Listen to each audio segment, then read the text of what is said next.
Hello les amis, j'espère que vous allez bien et je suis heureuse de vous retrouver pour ce 19e jour du calendrier de l'Avent.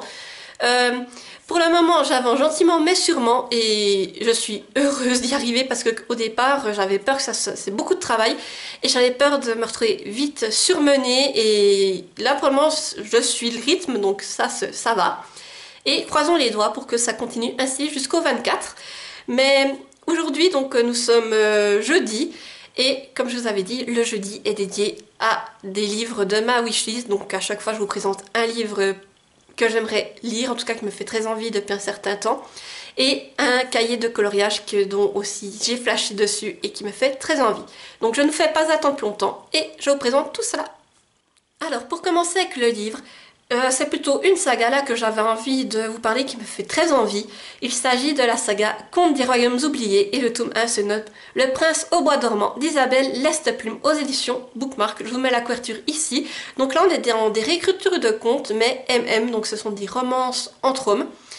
Et le tome 1, donc je vais vous lire le résumé. Il était une fois, revisiter les contes de fées version LGBT+. Il était une fois dans un pays lointain un jeune homme nommé Eric qui rêvait de quêtes impossibles, de bêtes à terrasser et de grands amours à trouver. Une fois chevalier, il résolut de partir à l'aventure sur la foi d'un vieux conte à peine une légende. Il serait question d'un prince maudit et d'un royaume prisonnier d'une muraille d'épines. Mais derrière cette muraille se cache une réalité bien plus sombre et bien plus cruelle. Qui sont ces fantômes qui errent la nuit? Quel crime a réellement commis Maléfique? Et ce prince que l'on dit si parfait, veut-il seulement être réveillé? Pour mener à bien sa quête, Eric devra apprendre que le monde ne se limite pas au beau et au laid. De ces contes de fées, peut-être que Neil, le magicien cynique avec lequel il s'est vu forcé de conclure un marché, saura lui enseigner. Et vous, quel prix accorderez-vous à la beauté? Donc là, comme vous pouvez voir, il s'agit clairement d'une réécriture de La Belle au Bois Dormant. Donc effectivement, ça me fait très envie. Alors, c'est une saga dont a parlé Nina Quill. Encore une fois, Nina m'influence beaucoup. Il y a beaucoup de livres dont elle parle qui ont fini dans ma wishlist, mais celui-ci a fini dans ma wishlist car, plus particulièrement, on va dire, pour son tome 2, qui se nomme Le Prince Cygne, en fait, qui est une réécriture du dessin animé Le Cygne et la Princesse, qui est un dessin animé que je regardais énormément quand j'étais gamine et j'étais accro à ce dessin animé. Pour vous dire, à l'époque c'était encore des VHS. Alors moi, les VHS dont j'étais gaga, genre les 100 Dalmatiens et pareil celui-ci, eh bien j'avais terminé la VHS, je la rembobinais et je repressais sur play et je pouvais me la regarder 3 fois, 4 fois dans la journée. Mes grands-parents, ils en pouvaient plus de ces dessins animés. Je pense qu'ils ont eu une overdose de 100 Dalmatiens, du Cygne et de la Princesse et d'autres dessins animés que j'adorais. Donc quand j'ai vu qu'il y avait une réécriture du conte du Cygne et de la Princesse, eh bien je me suis dit oui, pourquoi pas. Et comme j'ai vu qu'après c'était tout des contes, alors j'ai mis le tome 1 pour me disant bah tu prends le tome 1, tu liras déjà le tome 1, après le tome 2 vu que c'est celui qui me fait le plus envie, tu le mets également dans la wishlist. Et après je crois qu'il y a La Petite Sirène et La Belle et la Bête, je crois qu'il y en a 4 en français, voire peut-être plus, si je sais pas s'il y en a eu d'autres, mais en tout cas de sûr il y en a 4. Et je les ai mis les 4 dans ma wishlist en me disant bah pourquoi pas. Après c'est vrai que le MM c'est pas quelque chose que je lis beaucoup, alors pas parce que je n'en ai pas envie, c'est juste que dans les livres qui m'intéressent le plus, c'est pas forcément des romances MM qui sont mis en avant, mais là, avec une réécriture de conte, je me dis pourquoi pas. Et là, en plus, quand on m'a parlé du Cygne et de la Princesse, mais alors là, c'était fini. Et quand Nina Quill, en plus, elle nous a fait des vlogs à un moment donné, où c'est qu'elle relisait ça, et qu'elle regardait le dessin animé du Cygne et de la Princesse. Alors à ce moment-là, moi j'ai vu ça, j'ai ressorti aussi, je l'avais racheté en DVD, donc j'ai ressorti mon DVD du Cygne et de la Princesse et c'était reparti. Donc voilà pourquoi il a fini dans ma wishlist. Alors j'ai envie de découvrir ces réécritures de contes, plutôt romance MM, et de voir comment c'est tourné. Et voilà, le tome 1 déjà m'intrigue pour entrer dans l'univers, mais c'est surtout le tome 2 qui m'a fait envie parce que c'est une réécriture d'un dessin animé que, comme je vous dis, dont j'étais gaga gamine. Et j'ai envie de voir comment ça a été repris.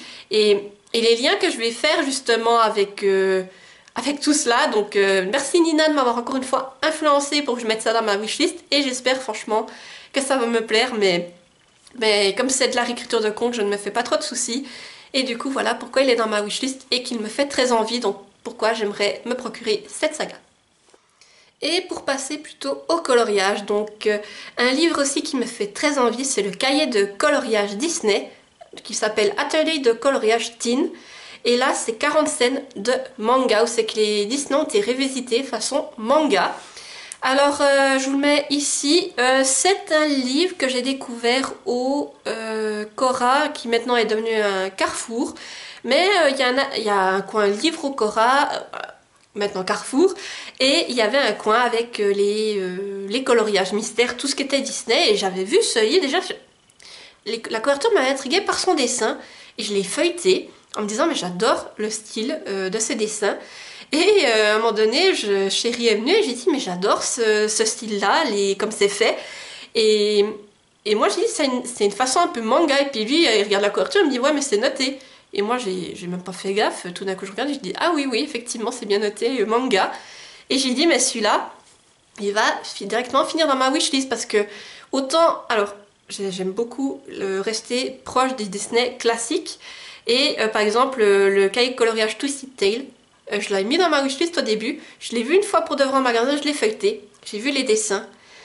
Et c'est pas un style de dessin que j'apprécie, que je trouvais peut-être trop réel, trop loin de ce que j'aime dans Disney, de ce côté animé, dessin animé. Et du coup, je l'ai enlevé parce que c'était pas du tout ce que j'appréciais. Alors que là, mixer du Disney à du manga, pour moi, ça reste dans ce côté animé. Tout ça, et ça m'a beaucoup plus parlé. Et j'ai un peu feuilleté à l'intérieur. Alors on retrouve des princesses, je crois qu'il y a le monde de Nemo, on retrouve, il y a Encanto, il y a même, je crois, j'avais vu un dessin, je crois qu'il y a Hercule, une scène vraiment avec Hercule qui est en train de se battre contre une des créatures mythologiques, je sais plus laquelle c'est, mais j'ai vu énormément de dessins et je les ai regardés, je me suis dit oui, j'aime bien. Et puis comme c'est pour adolescents, c'est un cahier de coloriage qui n'a pas trop de détails, on va dire que quand même assez accessible et qui, quand je l'ai vu, ce style de dessin m'a frappé. C'est pour ça du coup qu'il est dans ma wishlist et qu'il me fait très envie. Car vraiment, comme je vous dis, ce côté manga ajouté à du Disney, il n'en fallait pas plus pour me faire craquer. Donc voilà. Et j'espère me le procurer pour essayer de faire vraiment des variantes au feutre avec ce cahier. Voilà. Et voilà, j'arrive au bout de cette vidéo, j'espère qu'elle vous aura plu. N'hésitez pas à me dire en commentaire si vous avez lu ou si vous avez le fameux cahier de coloriage en question, ce que vous en pensez. Et comme d'habitude, si vous êtes trop timide pour laisser un commentaire, mettez-moi un emoji. Donc là, pour les que je vous ai présenté, vous pouvez me mettre un emoji signe, si vous trouvez. Ou une rose, parce que la Belle au bois dormant... Non, pourquoi rose? Quelque chose avec des épines, on va dire, parce que dans la Reine au bois dormant, il y a beaucoup d'épines. Et pour le cahier de coloriage, on va dire, vous pouvez me mettre une couronne pour rappeler les princesses. Voilà. Et comme d'habitude, n'hésitez pas à mettre un petit pouce en l'air pour soutenir la vidéo, activer la cloche pour ne pas rater les vidéos qui vont arriver par la suite, et surtout à vous abonner car ça me fait toujours très plaisir de vous voir de plus en plus nombreux sur la chaîne. Et sur ce, je vous dis à demain pour le prochain jour du calendrier de l'Avent, et portez-vous bien. Bye bye!